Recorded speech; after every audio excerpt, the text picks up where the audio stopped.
वो जो पहले चरणामृत तो बना लो, पहले चरणामृत बनाओ। एक कटोरी लो। हाँ वो ले लो।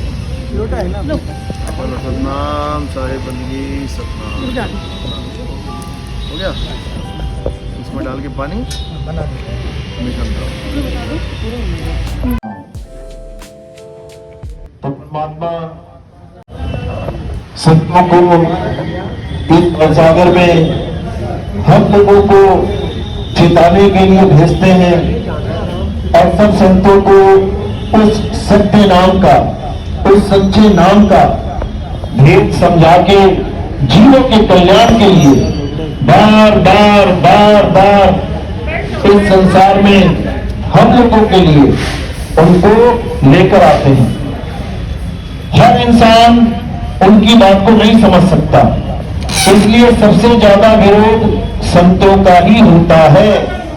आप देखोगे किसी संत को जहर दे दिया गया, किसी को सोने पे चढ़ा दिया गया, किसी को तलवारों से काट दिया गया, किसी को कैसे इस संसार से मिटा दिया गया, उनके शरीर को खत्म कर दिया गया। लेकिन फिर भी उन संतों ने सत्य का साथ नहीं छोड़ा। उनको ऑप्शन दी गई कि जो तू बोल रहा है कह दे ये झूठ है तो तेरी जान बख्श दी जाएगी।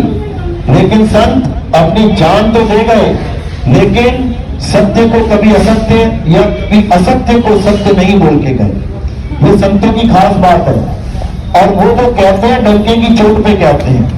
संत कभी सत्य को असत्य नहीं कह सकता और कभी असत्य को सत्य नहीं कह सकता। ये संतों की खास बात है। ये तब समझ में आता है जब हमें सत्य और असत्य का बोध होता है, पता लगता है कि आखिर सत्य किसे कहते हैं और असत्य होता क्या है। तो आज के सत्संग में यही समझाया जाएगा कि आखिर क्या है सत्य और क्या है असत्य। तो सब संतों की वाणियों से, यहां तक कि गीता के भी प्रमाण से हमें एक बात समझ में आती है कि इस संसार में दो प्रकार के तत्व हैं, एक असत्य और एक सत्य। अब ये असत्य सत्य केवल आपके और मेरे लिए नहीं है, या किसी गुरु या उसके चेले के लिए नहीं है। ये सत्य और असत्य सबके लिए, सबके। तो जब तक हमें ये नहीं समझ में आ गया कि आखिर सत्य क्या है, असत्य क्या है, तब तक भूल जाओ कि हमारा कल्याण हो सकता है। क्योंकि सत्य ही है जो हम सबका कल्याण कर सकता है।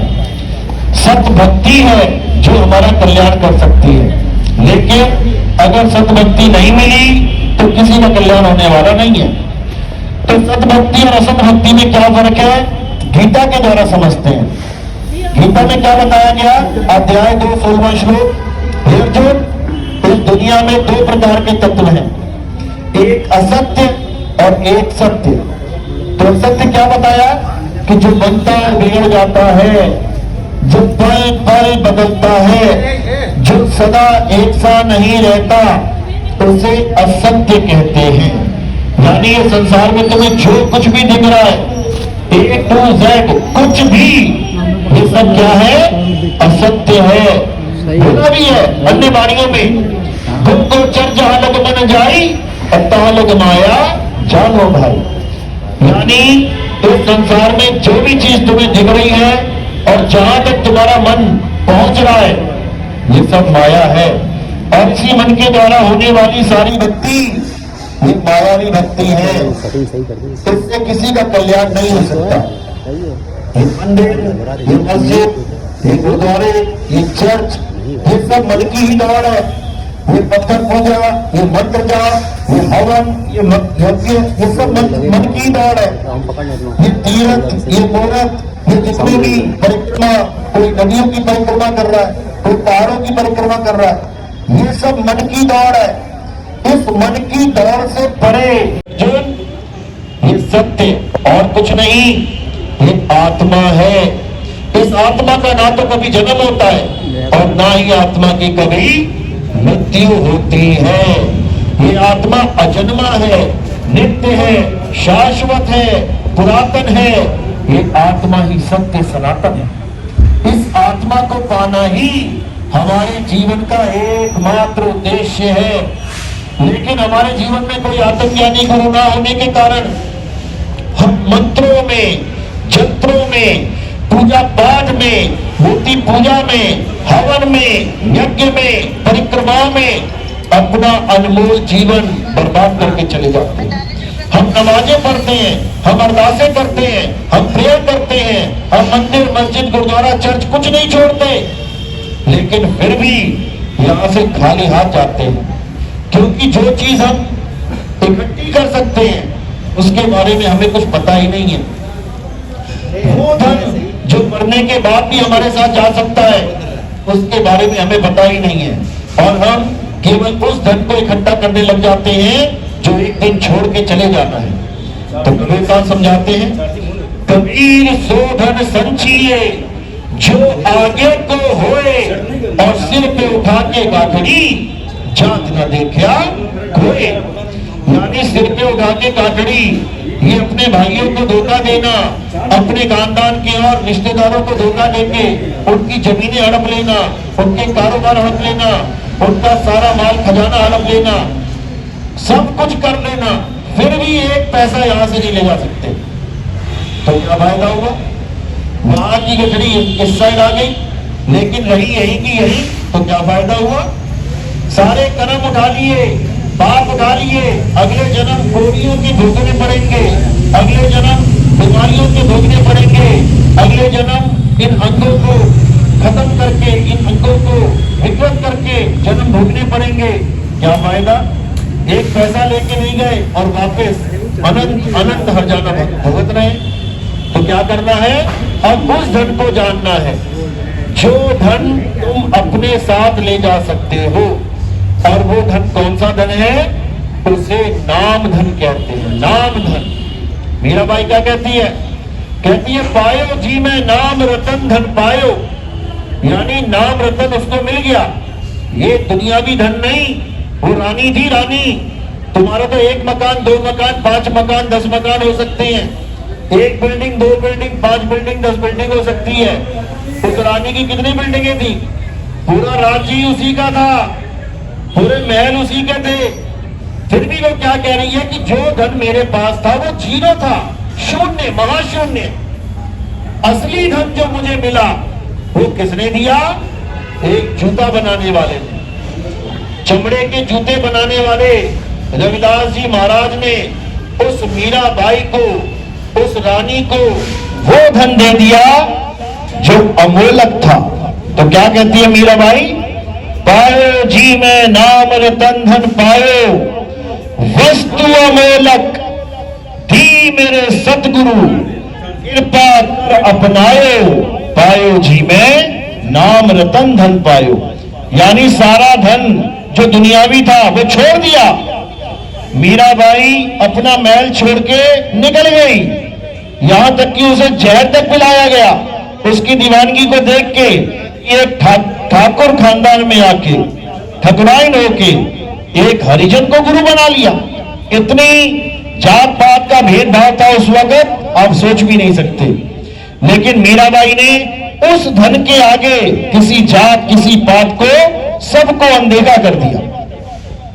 कहती है, वस्तु अमोलक दी मेरे सतगुरु, कृपा कर अपनायो। पायो जी में नाम रतन धन पायो।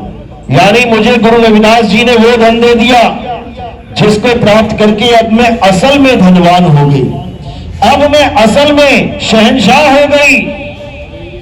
भीखादास जी समझाते हैं, अरे भीखा भूखा कोई नहीं, सबकी गठड़ी लाल, और गांठ खोल देखा नहीं, ताते भय कंगाल। कह रहे भीखा भूखा कोई नहीं। जो सड़क के किनारे झोपड़ी में कोई गरीब, भी गरीब आदमी किसी टूटी हुई चारपाई पे बैठा है, वो भी राजकुमार है, वो भी बादशाह का बेटा है, खजाने का भंडार है उसके पास, लेकिन जानता नहीं है। तो कहते हैं भीखा भूखा कोई नहीं, कोई करोड़पति और कोई रोडपति, दोनों में कोई फर्क नहीं है। बस ये दुनियावी माया के चक्कर में कहता है मैं बहुत अमीर हूं, मैं बहुत अमीर हूं। और वो कहता है मैं बहुत गरीब हूं। दोनों के प्राण निकलते हैं तो एक ही कब्रिस्तान में आमने सामने लाशें आ जाती है दोनों की। अब पूछिएगा कौन गरीब कौन अमीर? आगे दोनों एक ही जगह पे, सारी उम्र सोता रहा बंगलों में और मरने के बाद उसी मिट्टी में जाके दफन हो रहा है जहां एक गरीब रहता है, जहां गरीब दफन हो रहा है। तो कह रहे भीखा भूखा कोई नहीं, सबकी गठड़ी लाल। ये वही लाल है जिसे हम कहते हीरे मोती पन्ना लाल, उस लाल की बात चल रही है। कहते भीखा भूखा कोई नहीं, सबकी गठड़ी लाल, और गांठ खोल देखा नहीं ताते भय कंगाल। सिर के ऊपर गठड़ी, ये मुकुट रखा हुआ सिर के ऊपर, ऐसे तुम्हारे सिर के ऊपर गठड़ी रखी है मालिक ने, लेकिन तुम्हें कभी गठड़ी खोलनी आई नहीं तो तुम भिखारी बने बैठे हो। जब तुम्हें ये गठड़ी खोलने का रास्ता मिल गया, जड़ चेतन का निबेड़ा हो गया, तुम भी धनवान हो जाओगे। तो कहते हैं देखना नहीं ताते भय कंगाल। तो कंगाल नहीं बने रहना है, अब उस भेद को समझना है जिस भेद से हमें वो अलग वस्तु मिल सकती है जो मीराबाई को मिली, दादू दयाल को मिली, रविदास जी को मिली, पीपा जी को मिली, नाबा जी को मिली, सारे संतों को मिली। कोई समझ ही नहीं पा रहा उसको, लेकिन मालिक की कृपा हो जाए एकदम समझ में आने लग जाता है। तो उस अमोलक वस्तु को जो मीराबाई को मिली, वही वस्तु आपके पास भी है। आपको भी केवल उसी वस्तु को प्राप्त करना है। और कैसे कर पाओगे? जब उस वस्तु का भेदी गुरु मिल जाएगा।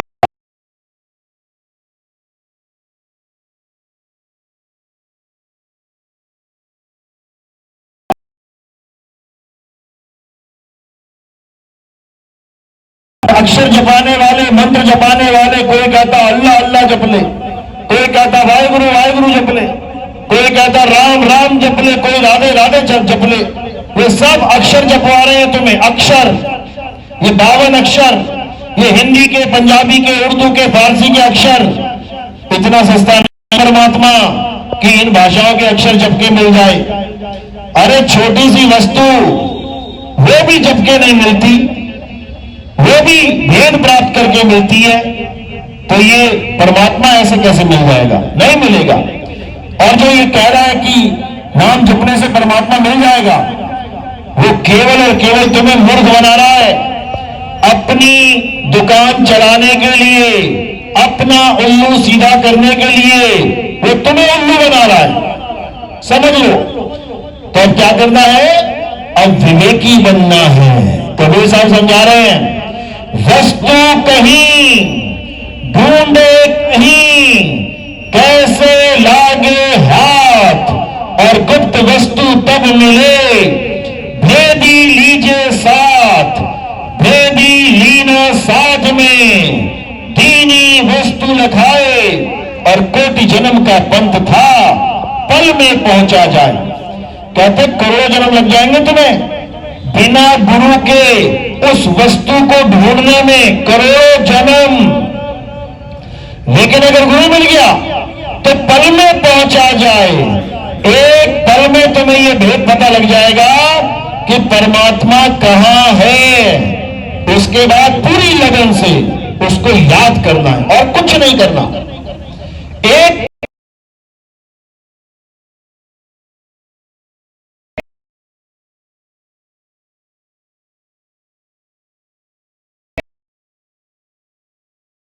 पास में, ना मंदिर में, ना मस्जिद में, ना काबे कैलाश में, ना मैं जप में, ना मैं तप में, ना एकांत निवास में, खोजी हुए तुरंत मिल जाऊं। बता दिए ना कैसे मिलेगा, कितनी देर में? तुरंत मिल जाऊं। खोजी हुए तुरंत मिल जाऊं, एक पल की तलाश में, एक पल की तलाश में। एक पल से दूसरा पल नहीं होगा विवेकी के लिए। और जो अविवेकी है वो जन्मों जन्म खोजता ही रह जाएगा। तो कहते हैं खोजी हुए तुरंत मिल जाऊं, एक पल की तलाश में कहे कबीर सुनो भाई साधु, मैं तो हूं विश्वास में। यानी गुरु एक पल में भेद समझा देगा तुम्हें कि तुम्हारा परमात्मा कहां विराजमान है। उस भेद को समझने के बाद पूरे विश्वास के साथ तुमने बस वो करना है जो गुरु बता रहा है, और कुछ नहीं करना। जो गुरु कह रहा है बस उतना काम करना है। जो गुरु के कहे को मान लेता है वो गुरुमुख कहलाता है, और जो मन के कहे चलता है, पूजा कर लूं, पाठ कर लूं, इतनी बार माथा टेक लूं, उतनी बार परिक्रमा कर लूं, इतने मंत्र जप लूं, ये कर लूं, वो कर लूं, वो कौन कहलाता है?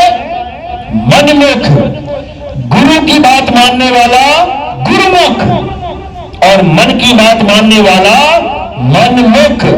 तो इसलिए अब मन के मते न चालिए, मन है पक्का दूत। अब इस मन के कहे नहीं चलना है। ये मन 3 लोक में दौड़ लगवाता है तुम्हारी। ये 3 लोक जो तुम्हें दिखाई दे रहा है, ये सारा मन का ही खेल है, मन की कल्पना है। इसी में नचा नचा के मारता है हर जीव को।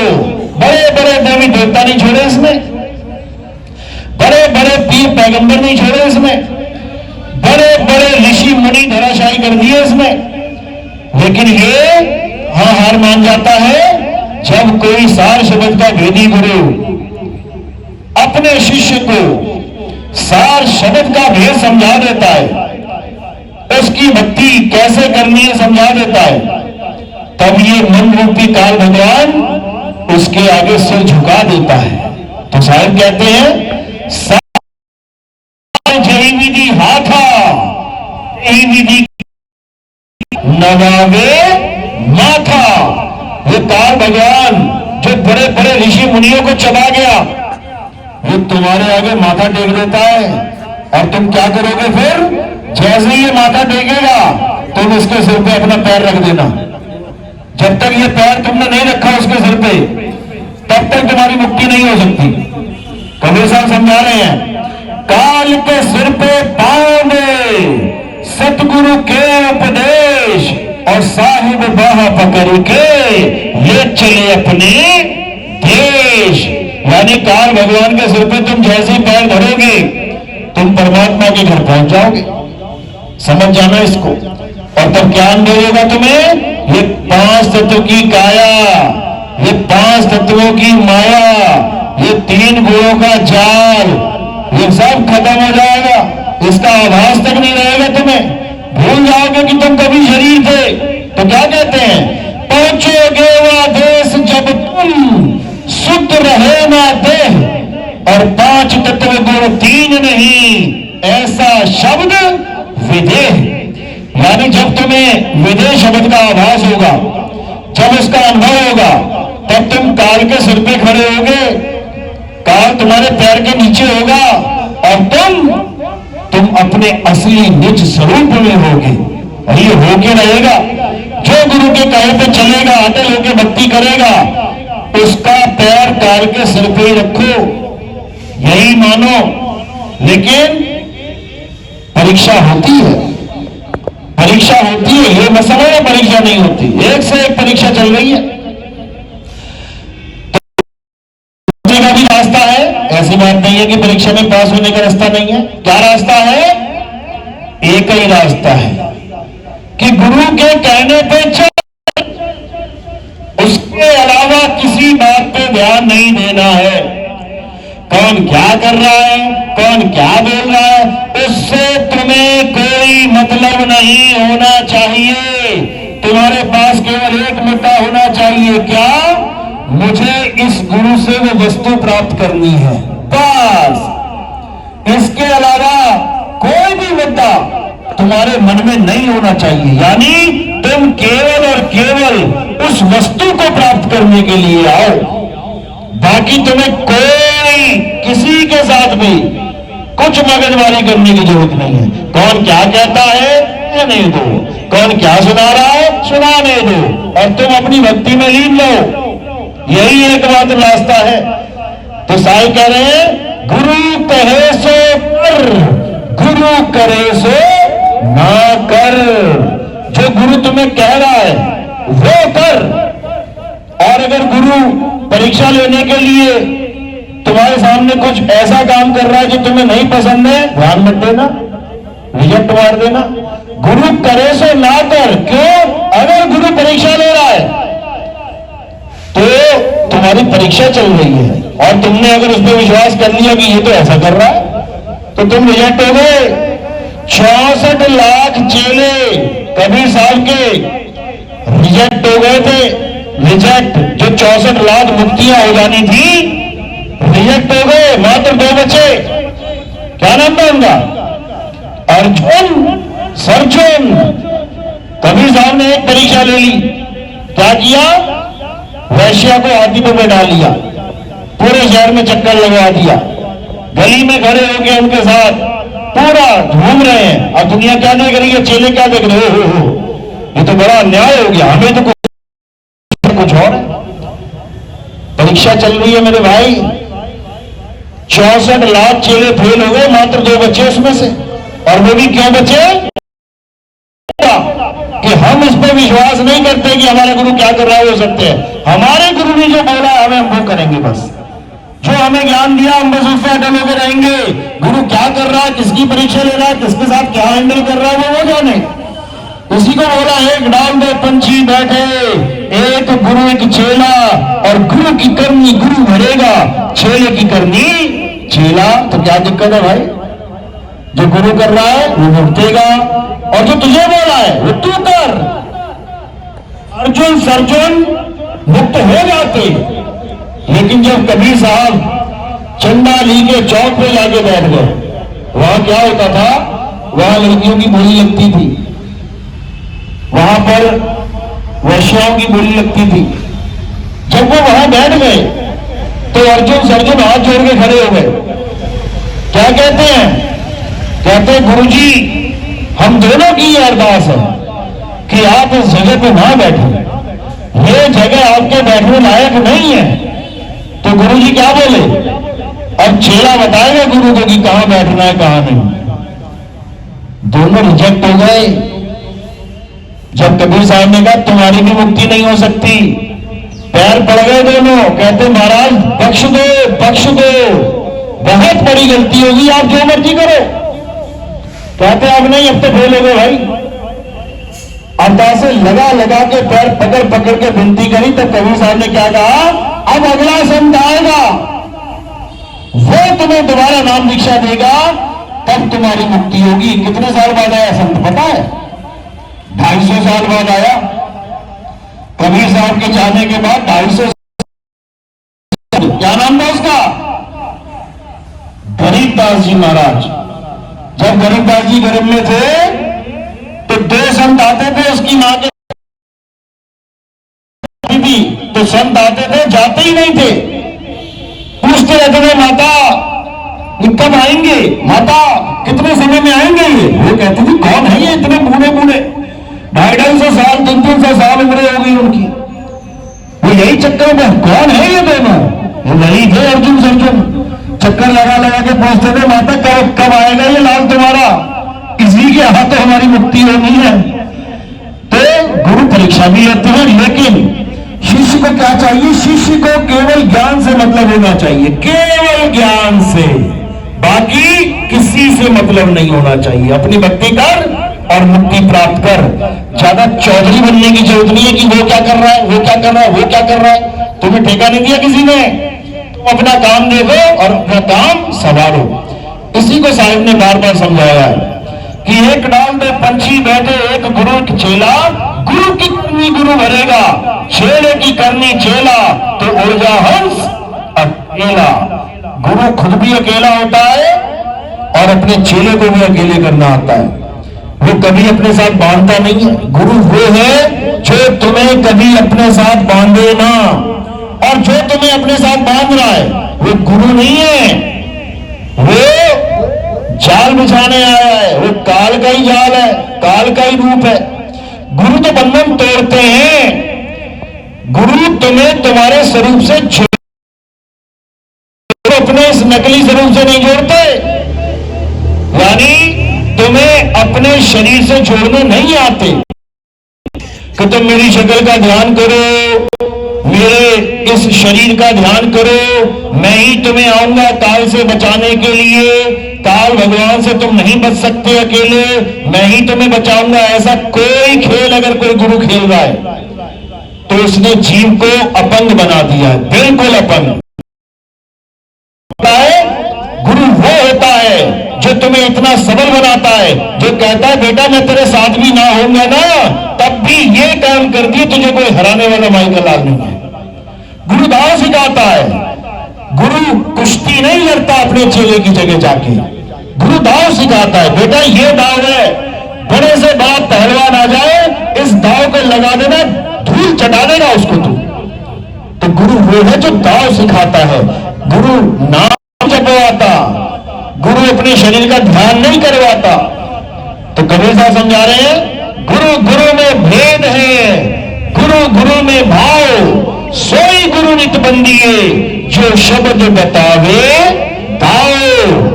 यानी हमें उस गुरु की शरण में जाना है जो हमें एक ऐसा दाव बता दे जिससे हम काल भगवान के सिर पे पैर रखना सीख लें। क्योंकि काल भगवान कहां आ जाए तुम्हें समझ में नहीं आएगा। तुम गुरु का आवाजें मारते रह जाओगे, इधर काल अपना काम कर जाएगा। लेकिन जब तुम पूरे गुरु की शरण में आते हो तो पूरा गुरु क्या करता है, तुम्हें अपना स्वरूप दे देता है। यानी काल भगवान अब तुम्हारा कुछ नहीं बिगाड़ सकता, अब तुम्हें इतना सबल बना दिया जाएगा कि तुम खुद काल के सिर पे पैर रख दोगे, तुम खुद उसका खात्मा कर दोगे। वाणी क्या कहती है, मन पे मार गगन चढ़ जाई। क्या कह रही है ये, हुक्म दे रही है, तुम्हें समझा रही है कि मन को तुम ही मारोगे और कैसे मारोगे, इसका भेद कबीर साहब अच्छे से समझा देते हैं। कहते हैं मन को मार गगन चढ़ जाई, मान सरोवर बैठ ना आई। यानी जब सच्चे गुरु की शरण में कोई पहुंचता है तो मन को मारने की विधि प्राप्त कर लेता है, और अधूरे गुरु की शरण में जाता है तो तन तो मर जाएगा लेकिन मन नहीं पाता। तो साहिब समझा रहे हैं, मरता मरना जाने ना कोई, ऐसी मरनी जो मरे बहुत न मरना हो। यदि गुरु ने तुम्हें मरना सिखा दिया और मरेगा कौन, ये तन और ये मन। बार बार हम क्यों पैदा हो जाते हैं, बार बार पुनर्जन्म क्यों हो जाता है, क्योंकि तन तो मर जाता है लेकिन मन नहीं मरता।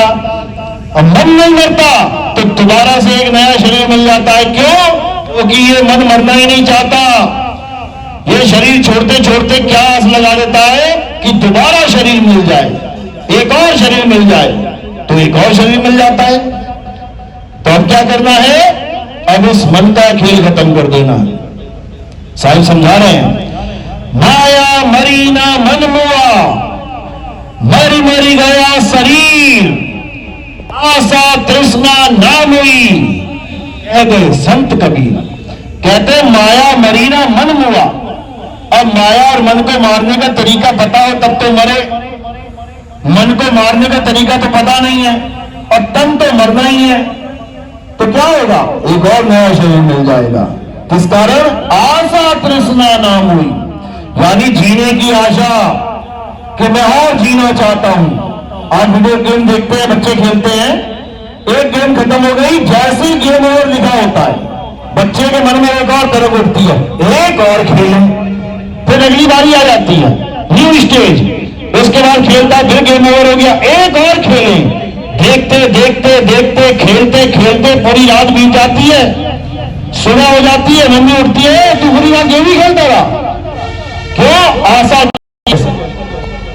तो कह रहे आशा तृष्णा नाम हुई, कह गए संत कबीर। ये आशा क्या है, जीने की आशा। इसको कैसे खत्म करेंगे, एक ही तरीका है,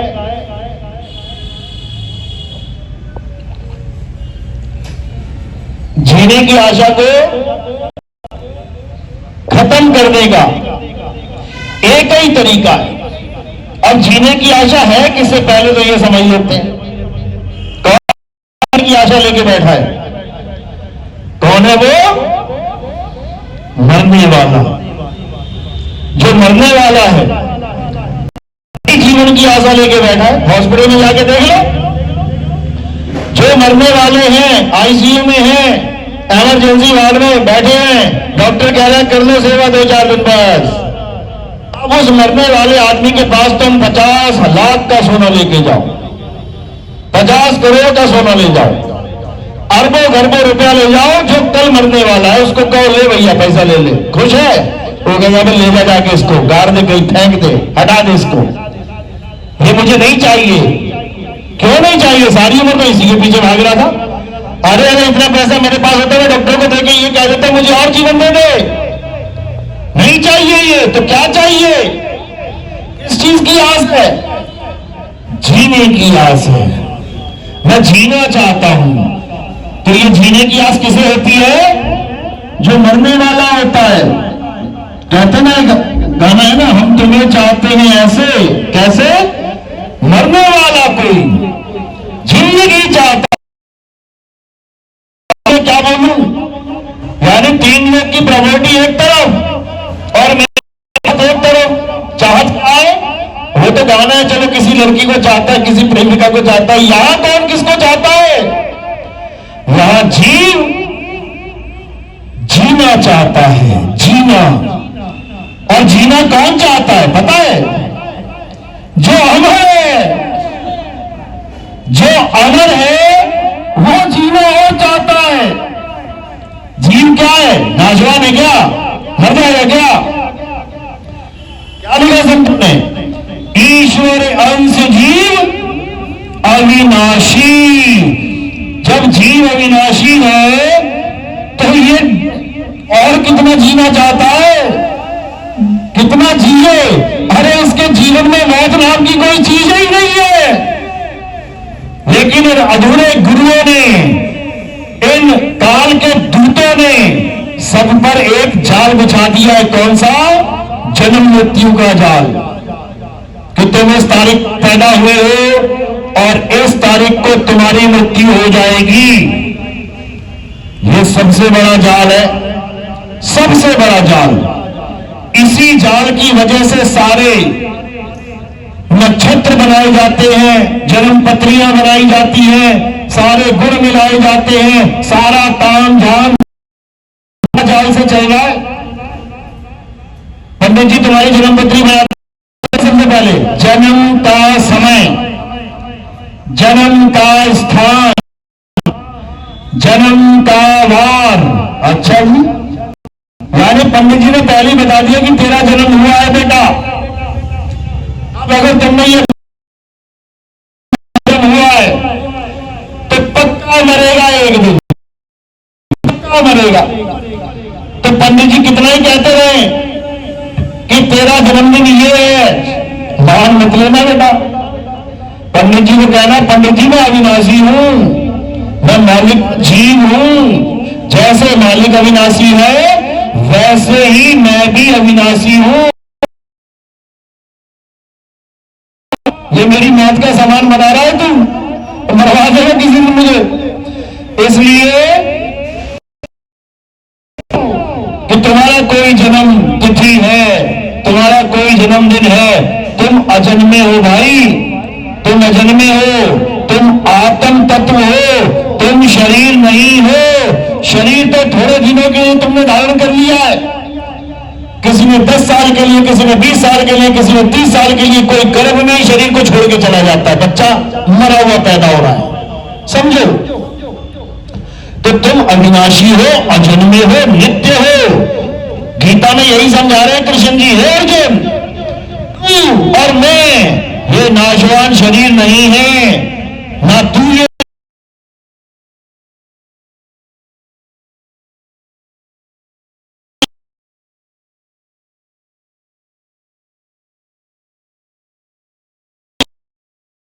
होता है, ना ही कभी मृत्यु होती है। आत्मा को ना तो अस्त्र काट सकता है, ना अग्नि जला सकती है, ना वायु सुखा सकती है, ना जल भिगो सकता है। इस आत्मा का कोई कुछ नहीं बिगाड़ सकता। यह सबसे बड़ा गुण है। परमात्मा का, और हम तुम क्या हैं? हम आत्मा ही हैं। बस अपने आप को भूल गए, इसलिए अपने आप को क्या मान बैठे हैं? ये शरीर मान बैठे हैं, ये काया माया मान बैठे हैं। अब क्या करना है? अब अपने असली स्वरूप आत्म स्वरूप को जानना है, और इस शरीर की मृत्यु से पहले पहले इस आत्म ज्ञान को पहचान लेना है, क्योंकि यह ज्ञान इस शरीर के रहते रहते ही प्राप्त हो सकता है। इसलिए इस शरीर का पूरा उपयोग करना है। जैसे कोई नदी अगर हम नाव में बैठ के पार करें तो जब तक नाव है तब तक ही पार कर पाओगे, बीच में नाव टूट गई तो दिक्कत हो जाएगी। इस प्रकार इस नाव में बैठ के हमने इस भवसागर को पार करना है। यानी ये नाव, इससे पहले कि ये नाव छूट जाए तुम अपने असली ज्ञान में आ जाओ, अपने असली स्वरूप को प्राप्त कर लो, तब तुम्हारा कोई कुछ नहीं बिगाड़ पाएगा। तो अब क्या करना है? जितना भी जंतर मंतर तंत्र जो भी तुम्हें पढ़ाया जा रहा है आज तक, कोई कह रहा अरदासें कर लो, चर्च में आ जाओ, प्रेयर कर लो, भगवान तुम्हारी मुरादें पूरी कर देगा। बताओ, मतलब अंग्रेजी में प्रेयर करूंगा तभी मुरादें, तो मैं बोल बोल के कहूंगा तभी मुरादें पूरी करेगा। तो फिर ये कुत्ते बिल्ली हाथी घोड़ों की मुरादें कैसे पूरी हो रही है भाई? ना कोई मंदिर में जा रहा है, ना कोई मस्जिद में जा रहा है, ना कोई चर्च, ना कोई गुरुद्वारे जा रहा है। सबको खाना पीना मिल रहा है, सबको गाने मिल रहे हैं, सबके बच्चे पैदा हो रहे हैं, सब खुश भी हैं। देखो कितना एंजॉय करते हैं। चार कुत्ते हो, देखो कैसे खेलते हैं एक दूसरे के साथ, लड़ते भी हैं, कोई बात नहीं, क्योंकि जीव का नेचर है, ये गुण है उसका। लेकिन एक इंसान ही ऐसा अपंग पैदा हो गया है सृष्टि में कि इसको लगता है कि जब तक भगवान से कुछ मांगना लो बोल बोल के, तब तक मिलेगा नहीं कुछ भी। तो इसीलिए बोला गया है, अजगर करे ना चाकरी और पंछी करे ना काम, दास मलूका कह गए सबके दाता राम, सबके दाता राम। और यहां पर कुछ लोगों ने राम पे अधिकार बना लिया कि हमारे धर्म में राम जी हैं। बताओ, तो बाकी धर्म वाले क्या हैं? अगर राम जी भगवान है तो फिर मुसलमानों का भगवान कौन है? राम जी नहीं है क्या? तो ईसाइयों का भगवान कौन है? राम जी नहीं है क्या? तुमने केवल एक ही धर्म के साथ राम जी को जोड़ दिया, यही अज्ञानता है। अरे वो राम जीवों का भी राम है, वो नाली के कीड़े का भी राम है, वो हाथी का भी राम है, वो सांप अजगर बिच्छू का भी राम है, वो सबका मालिक है, सबका मालिक। लेकिन ये बात कोई समझने को तैयार नहीं है, और धर्म के नाम पे धंधे करवा लो, जितने मर्जी करवा लो। राम खुद बेचारे जंगल में भटकते रहे और तुम राम के मंदिर अरबों खरबों रुपए का बनाते चले जाओ, उससे क्या फर्क पड़ेगा? कोई फर्क नहीं पड़ने वाला। तुम्हारा दादा परदादा गरीबी में मर गया और उस सोने की मूर्तियां लगवा दी तुम्हारे दादा पे, तो क्या हुआ? दादा तो सूखी रोटी खा के मरा है। अरे जिंदा ने तो भले कुछ दे देते उसको, उसमें हाथ चढ़ा रहे हो, दादा को क्या मिल रहा है? कुछ भी नहीं। राम जी को क्या मिल रहा है राम मंदिर बनाने से? कुछ भी नहीं। अगर राम मंदिर बनाने से पहले हनुमान जी गए थे, राम जी का ध्वज लेके आए क्या हनुमान जी? क्या राम मंदिर पे भी हनुमान जी नहीं आए? क्यों नहीं आए? उससे भी इम्पोर्टेंट काम था क्या? इतना तुम्हें इन्विटेशन दिया गया था, अरे बहुत जरूरी काम था, वही नहीं आ पाया। तो हनुमान जी को राम मंदिर से ज्यादा बड़ा कौन सा जरूरी काम था? क्यों नहीं आए? और कहते भी हनुमान जी अमर है, यानी यही हमारे बीच में ये कहीं पे, क्यों नहीं आ रहे हैं? क्योंकि यूजलेस काम था ये। अगर कोई बड़ा इंपॉर्टेंट काम होता तो पक्का आते, पक्का आते, लेकिन नहीं आए इसलिए क्योंकि उनको पता है इसमें राम रहते ही नहीं है। राम कहां रहते हैं? हनुमान जी ने पूरे समाज के आगे, पूरे दरबार के आगे अपनी छाती चीर के दिखाई थी, भूल गए क्या? वहां रहते राम हनुमान जी के, वो अयोध्या में नहीं रहते कि तुमने 4 ईंटें लगा के राम जी का मंदिर बना दिया। हनुमान जी के राम उनकी छाती में रहते हैं। अब इसका मतलब ये नहीं कि तुम्हारी भी शादी में रहते हैं, वो एक सांकेतिक ज्ञान है। यानी हमारा राम हमारे भीतर रहता है। भीतर कैसे?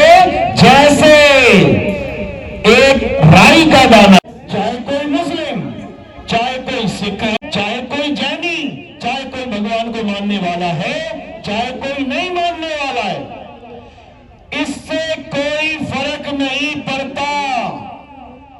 फर्क से पड़ता है कि सत्य को जानता है कि नहीं, इससे फर्क पड़ता है। तो हमने क्या करना है? हमने ये जानना है कि आखिर सत्य क्या है और असत्य क्या है। क्योंकि सत्य वो है जो हर धर्म में प्रधान है। जैसे हम कहते हैं सत्य क्या है? ईश्वर सत्य है, यानी ईश्वर कौन है? सत्य ही है। लेकिन हम जानते ही नहीं सत्य क्या है, तो हमने ईश्वर किसको मान लिया? शरीरों को। राम जी ईश्वर हैं, हनुमान जी ईश्वर हैं, शंकर जी ईश्वर हैं, दुर्गा जी ईश्वर हैं, ये ईश्वर है, वो ईश्वर है। दुनिया भर के मंदिर बन गए क्योंकि हम सत्य को ना जान पाए, इसलिए असत्य यानी कि शरीर को पकड़ के मंदिर बनाने शुरू कर दिए। अब मुसलमानों में क्या है? मुसलमानों में कहते हैं अल्लाह अल हक, यानी अल्लाह कौन है? अल्लाह ही सत्य है। अब सत्य है क्या? किसी मुसलमान से पूछ लो, कुछ नहीं पता। क्या कहेगा? 5 टाइम की नमाजें पढ़ लो, मिल जाएगा परमात्मा, मिल जाएगा अल्लाह। अरे नमाजें हैं क्या भाई? नमाजें अक्षर है, अरबी के कुछ अक्षर तुम्हें रटवा दिए गए, तुम रोज 5 टाइम वही अक्षर अक्षर अक्षर रट रहे हो। लेकिन सत्य क्या है? उसका तुम्हें एक भी ABCD नहीं पता। तो कैसे बात बनेगी? बिल्कुल नहीं बनेगी। तो सत्य जो जान लेगा वो नमाज नहीं पढ़ेगा, वो क्या करेगा? वो अल्लाह का जिक्र करेगा, जिक्र। क्योंकि 2 फर्ज बताए गए हैं। एक फर्ज है नमाज, वो किसके लिए है? वो हमारे यहाँ आरती किसकी होती है? हमारे यहाँ आत्मा की आरती होती है, आत्मदेव की आरती होती है। तो आत्मा की आरती कैसे करेंगे? पकड़ के लानी पड़ेगी आत्मा कहीं से। मेरे पास आत्मा है कि नहीं? बस उसी आत्मा की आरती होगी। हमारे यहाँ अविनाशी की आरती होती है। अविनाशी की आरती गावे सत्य कबीर। तो उसी अविनाशी की आरती होगी जो ज्ञान देते हैं। हमारे यहाँ संतों को शरीर नहीं माना जाता, हमारे यहाँ संतों को आत्मा माना जाता है। संत हमारी आत्मा, हम संतन के जीव, और संतन हम में रमी रहे, जीव माखन में घी। तो अब आरती का समय है, आरती होगी। उसके बाद नाम दीक्षा वाला कोई है? हाथ खड़ा करो। पहली दीक्षा लेने आया कोई? कोई भी तंबाकू, जर्दा, बीड़ी, पान मसाला, गुटखा, खैनी अगर ये खाता है, अंडा, मीट, मांस खाता है, या अभी जिसका मन देवी देवताओं की पूजा में लगा हुआ है, मैं ये व्रत करूंगा, ये उपवास करूंगा, मेरा भोला उठा हुआ है, मेरा भैरव उठा हुआ है, तो पहले मना लेना भाई अच्छे से। जब वो लोग मान जाए तब आ जाना नाम दीक्षा लेने। क्योंकि हमारे यहाँ उसके बाद कोई पूजा पाठ करना, कुछ भी आत्मा को छोड़ के कुछ भी करना, ये हमारे यहाँ बैन है, अलाउड नहीं है। तो वही लोग आएंगे जो नशा नहीं करते, जिनका शुद्ध शाकाहारी भोजन है, वही लोग आएंगे नाम दीक्षा लेने। और जो देवी देवताओं की पढ़ाई पूरी कर चुके हैं, मंदिर, मस्जिद, गुरुद्वारे, चर्च में खूब पूजा पाठ करके पूरे विद्वान बन चुके हैं, पढ़ाई खत्म हो चुकी है, वही कमाई के लिए अब आएंगे आगे। जल्दबाजी में नाम दीक्षा बिल्कुल मत लेना, क्योंकि नाम दीक्षा का मतलब है अपनी आत्मा का सौदा करना। गुरु के पास अपनी आत्मा का सौदा कर रहे हो तुम, इसलिए बहुत सोच समझ के करना है। बोलिए परमपिता परमात्मा की सदा ही जय हो। साहिब बंदगी सतनाम सतनाम।